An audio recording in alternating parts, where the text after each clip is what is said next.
Woke Marxists are getting classic books removed from libraries and schools is literally not at all what's happening. So why are there empty shelves with absolutely no books in the Peel region? Spoiler alert, it's a combination of provincial incompetence and incompetence on the level of the school board. But there's a lot to unpack here, so hit the follow button if you want to learn more about news in Canada, and let's get to it. When the Ford government took office, they issued this directive, basically saying that through its equity office, the Peel board should do a comprehensive diversity audit. That includes the names of schools, mascots, libraries, and classrooms. This, in essence, is a good policy. The Ford government did a good thing here. The problem was they didn't give comprehensive instructions. They didn't really outline what needed to be solved. They left very vague wording to the Peel board that made them wary of not complying with the government. What that means is that it was easier for the Peel board to throw the baby out with the bathwater, getting rid of all books before 2008, because it was easier to do that than do a one-by-one, line-by-line analysis of every single book in every single library in the Peel District School Board. And I don't think that this is malicious on the part of Doug Ford, nor do I think it's malicious on the part of the school board.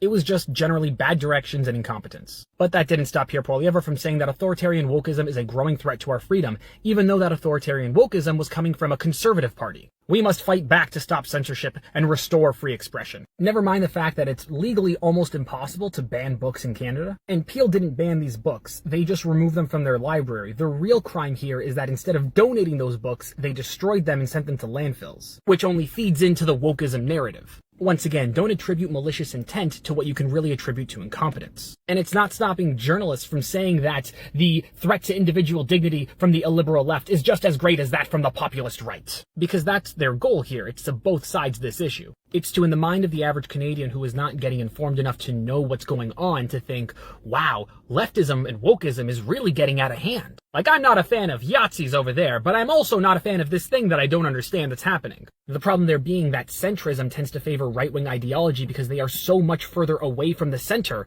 that when you both sides of the issue and make it seem like it's similar, meeting in the middle is really meeting on the right side of the spectrum. If you want to know more about that, you can go into the search bar and type in Overton window FrankDomenic to find my videos on that. And once again, I am not saying that Doug Ford is in the wrong with this policy. I think it was a poorly executed policy, but the general idea of it was not a bad one. Nor do I think back in 2019 when they first gave this directive out that they had the intention of framing this as a wokeism narrative. But that isn't stopping modern federal conservatives from using it as such. Because this is incompetence. This is malice. So once again, don't think something is malicious when it's most likely just incompetence.